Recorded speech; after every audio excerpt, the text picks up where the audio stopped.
Section 1, The Last Frontier. Alaska, land of towering glaciers, frosted peaks, a place where the Earth's raw power is on full display, where nature's grandeur is both humbling and awe-inspiring. The vastness of the landscape stretches as far as the eye can see, a testament to the untamed wilderness that defines this region. Silent forests, rivers of ice, the air crisp, clean. Here the silence is profound, broken only by the occasional rustle of leaves or the distant call of a wild animal. The rivers, frozen in time, carve their way through the land, a reminder of the relentless force of nature. A primal energy thrums beneath the surface. It's an energy that has been present for millennia, a force that shapes the land and its inhabitants. This energy is palpable, a living, breathing entity that infuses every rock, tree and creature. This is a place of raw, untamed beauty, a beauty that is both fierce and fragile, where the landscape can shift from serene to savage in an instant. The wilderness here is a testament to the power and resilience of nature, a place where life thrives against all odds. A place where ancient stories linger. These stories are woven into the very fabric of the land, passed down through generations. They speak of the land's creation, its spirits, and the beings that have called it home for thousands of years, whispered on the wind, etched in stone. The tales of old are carried by the wind, their echoes heard in the rustling leaves and the murmuring streams. They are etched into the stones, a permanent record of the land's rich history.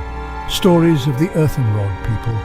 These are the guardians of the land, the keepers of its secrets. Their legends are filled with wisdom and warnings, lessons learned from centuries of living in harmony with nature. They say the Earthenrod People are as old as the land itself. Their connection to the earth is profound, a bond that has been forged over countless generations. They understand the rhythms of the land, the cycles of life and death, and the delicate balance that must be maintained. Born of the earth, woven from bark and moss. The Earthenrod People are a part of the land, their very essence intertwined with the natural world. They draw their strength from the earth, their wisdom from the ancient trees, and their resilience from the rugged landscape. Their eyes glow with emerald fire. This is not just a poetic description, but a reflection of their deep connection to the land.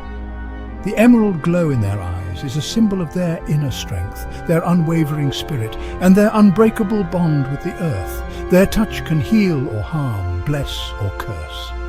The Earthenrod People possess a profound understanding of the natural world, and with it, the power to influence it.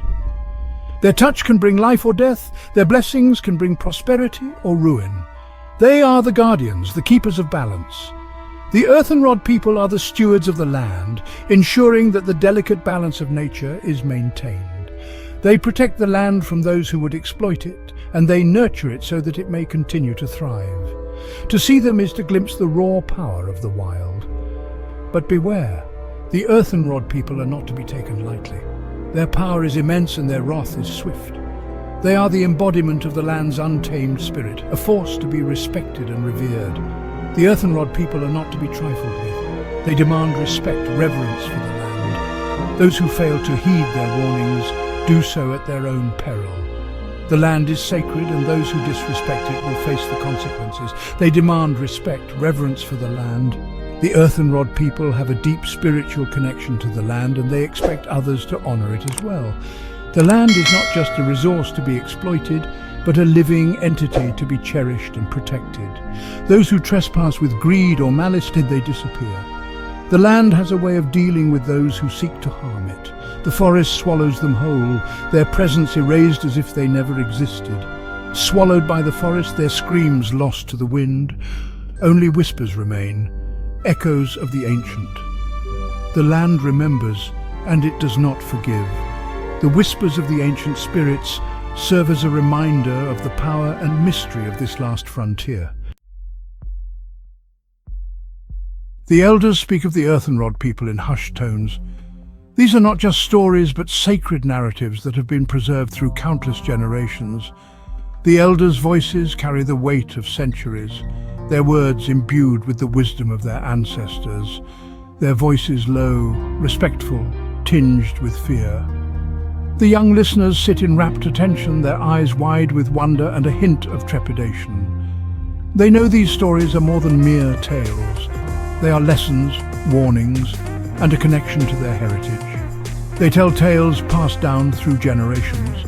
Each story is a thread in the intricate tapestry of their culture, woven with care and reverence. These narratives are the lifeblood of their community, binding them together across time and space.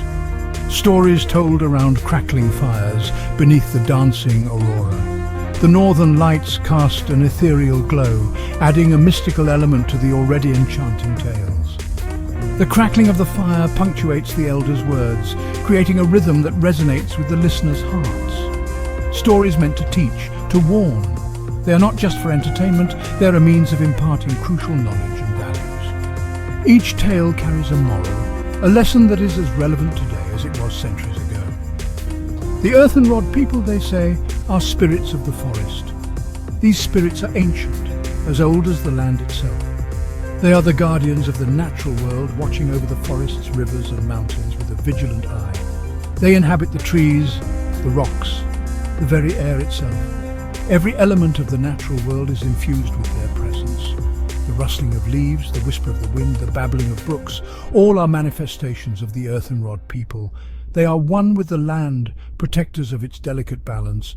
They ensure that the natural order is maintained, that the cycles of life continue unbroken. Their role is crucial, for without them, the land would fall into chaos. They ensure the caribou herds thrive, the salmon return to spawn. The Earthenrod people are the unseen hands that guide the wildlife, ensuring that each species fulfills its role in the ecosystem. Their influence is subtle but profound. They guard the secrets hidden beneath the moss and stone. The land is full of mysteries, ancient knowledge that is hidden from the unworthy. The Earthenrod people are the keepers of these secrets, revealing them only to those who prove themselves worthy, but anger them and their wrath is swift and terrible. The Earthenrod people are not to be trifled with. Their anger is a force of nature, as unstoppable as a storm. Those who disrespect the land or its inhabitants will face their fury. They can command the elements, unleash the fury of the storm. The Earthenrod people have the power to control the weather, to summon storms and blizzards. Their wrath can turn a calm day into a tempest, a gentle breeze into a howling gale. They can twist the forest paths, lead travelers astray. The wilderness is their domain, and they can manipulate it at will. Those who venture into the forest without respect may find themselves hopelessly lost, the paths shifting and changing to confound them. Lost and alone, they wander until they are claimed by the cold embrace of the wild. The forest can be unforgiving, and those who do not heed the warnings of the elders may find themselves at the mercy of the elements. The Earthenrod people are both protectors and judges. Their actions are a reflection of the respect, or lack thereof, shown by those who tread upon their land. The Earthenrod people are masters of disguise. They blend seamlessly with their surroundings. One moment, a gnarled tree, its branches reaching towards the sky. The next, a figure cloaked in moss and shadow. Their faces, obscured by woven bark, are said to hold the wisdom of ages. They communicate not with words, but with the rustling of leaves, the whisper of wind through the trees. Their language is ancient, primal. Only those who truly understand the forest can decipher their warnings. The Earthenrod people are drawn to places of power. Ancient groves where sunlight filters through the canopy, waterfalls that crash with thunderous force, stone circles, silent sentinels to forgotten rituals. These are their domains, and they guard them jealously. The native people of Alaska have always understood the delicate balance of nature. They take only what they need, offering respect and gratitude in return. They know the price of disrespect.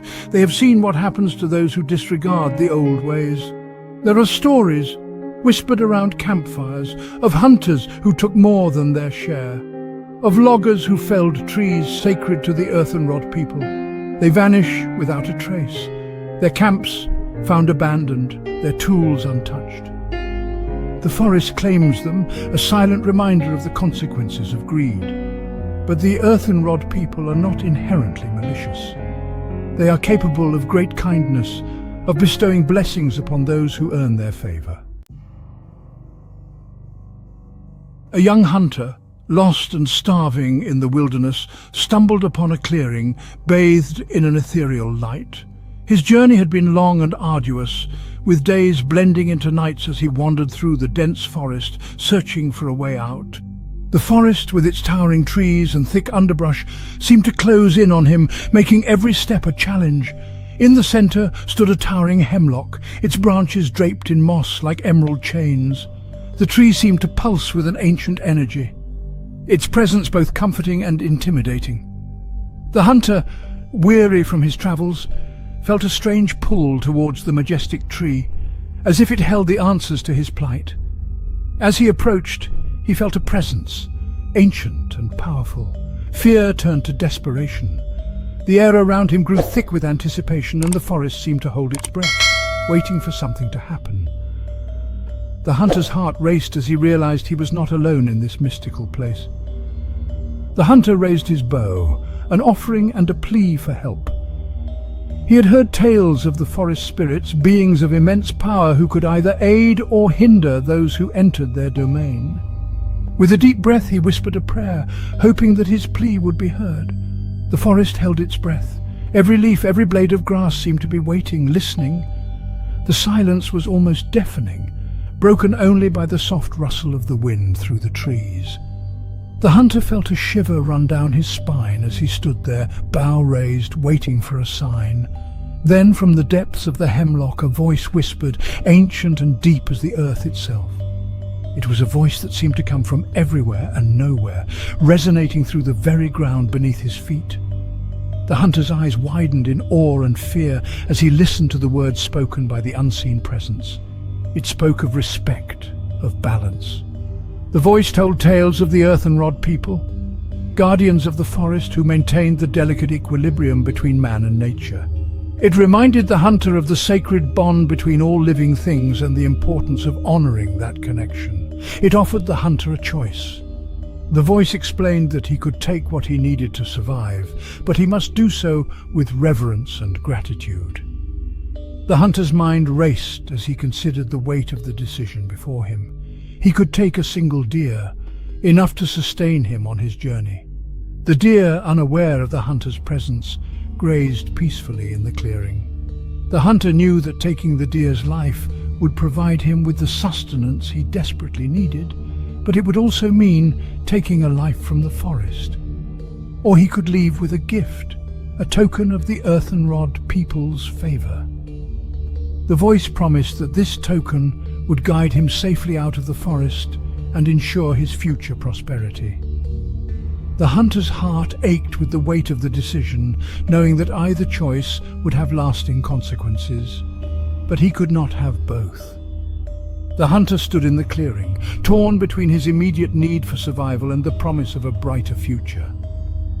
As he weighed his options, he realized that his choice would define not only his fate, but also his relationship with the ancient forest and its guardians.